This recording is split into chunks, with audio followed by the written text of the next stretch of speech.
Bonjour, nous sommes aujourd'hui en compagnie de Mesri Haddad. Bonjour. Bonjour. Alors nous sommes venus à votre rencontre à propos du livre que vous avez écrit, La face cachée de la révolution tunisienne. Alors, premièrement, pourriez-vous présenter un petit peu votre carrière aux internautes? Ma carrière, je suis universitaire de profession, plus exactement philosophe. Ma carrière politique, disons, j'ai été très longtemps dans l'opposition contre Ben Ali. J'ai fait 12 années d'exil en France, lorsque Ben Ali n'avait pas beaucoup d'opposants à l'époque. Nous étions une poignée. Ensuite, j'ai décidé de rompre l'exil et de me rallier à l'État tunisien parce que l'opposition se fourvoyait dans une alliance tragique avec les islamistes. Comme les islamistes sont mon combat d'hier, d'aujourd'hui et de toujours, j'ai préféré me rallier à l'État tunisien plutôt qu'aux islamistes qui sont portés au pouvoir aujourd'hui en Tunisie. Très bien. Merci. Concernant votre livre, pourriez-vous nous présenter dans quel contexte vous l'avez écrit? Je l'ai écrit dès ma démission, parce que je vous rappelle que je suis le seul diplomate, le seul responsable tunisien à avoir démissionné de son poste avant la chute du président Ben Ali. Oui, j'ai démissionné. Sinon, je serais encore aujourd'hui à mon poste.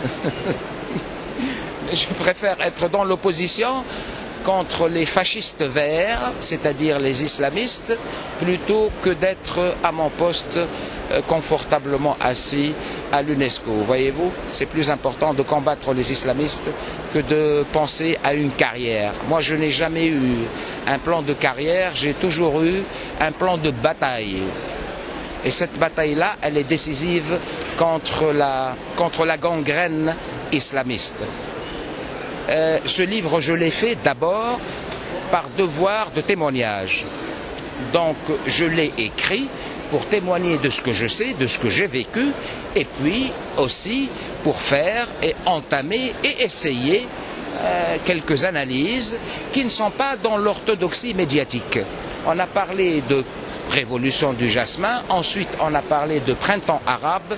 Je considère que ce printemps arabe qui a vite viré d'ailleurs à l'hiver islamiste, ce printemps arabe n'était pas du tout spontané. Alors cela ne veut pas dire évidemment qu'il n'y avait pas un terreau fertile pour des soulèvements populaires, une explosion sociale qui est parfaitement légitime et à laquelle beaucoup s'attendaient d'ailleurs. La corruption, les injustices sociales, les injustices tout court, la contrariété qui pesait sur la liberté d'expression, etc. Tout cela est parfaitement connu et qui légitimait évidemment un soulèvement social de cette ampleur. Ce qui est mis en doute, ce que en tout cas je mets en doute personnellement dans ce livre, c'est que cette révolution sociale aurait pu ne pas tourner à la pseudo-révolution politique. C'est à ce moment-là que certaines puissances occidentales et une toute petite puissance bédouine orientale, que j'appelle dans mon livre Qatraël et qui est le Qatar, qui a joué un rôle fondamental dans ce printemps arabe. C'est cela que je mets sous le regard du philosophe d'abord, et du patriote tunisien ensuite.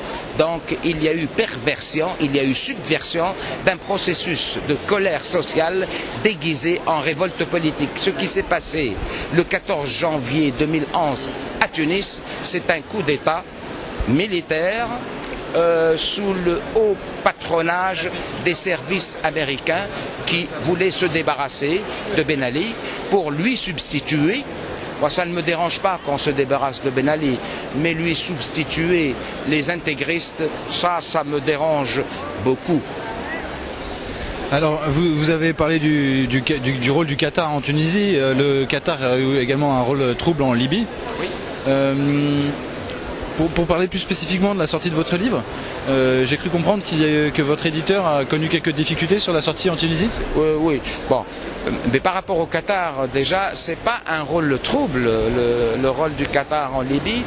J'accuse clairement et publiquement le Qatar d'avoir commis des crimes contre l'humanité en Libye.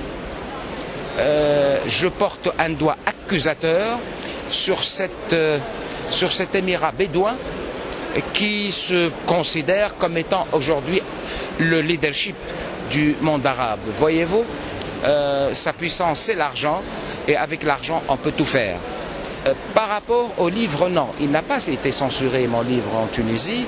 Disons qu'il n'a pas eu droit à une diffusion ordinaire, normale, n'est-ce pas? On a tout fait pour que l'opinion publique tunisienne n'y accède pas. C'est plutôt curieux dans une jeune démocratie qui se dit porteuse de vertu, d'ouverture et de liberté d'expression. Cette jeune démocratie tunisienne, elle commence très mal sa carrière et je crains que ça ne tourne au totalitarisme théocratique.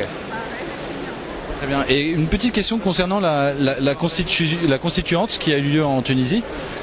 Certains disent qu'elle a été phagocytée justement par les partis et notamment par le parti islamiste. Oui, évidemment, bien sûr. Bien sûr, laquelle constituante, depuis la mascarade électorale du 23 octobre, les constituants n'ont pas écrit une seule ligne.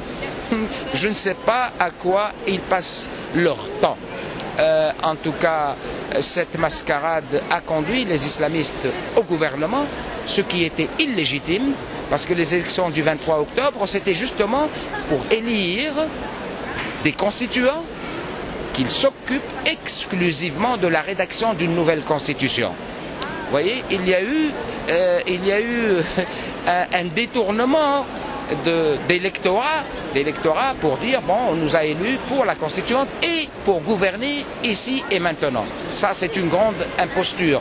Qu'importe. Aujourd'hui, il y a un débat sur des sujets d'un autre âge. Particulièrement pour les Tunisiens, c'est cauchemardesque. Avant le printemps arabe et la révolution du jasmin à Tunis, dans cette dictature qui était celle de Ben Ali, moi je l'appelle un despotisme plutôt que dictature, on débattait de l'égalité en termes de droits entre l'homme et la femme, en termes de droits d'héritage, n'est-ce pas? On parlait d'acquis supplémentaire pour la femme tunisienne.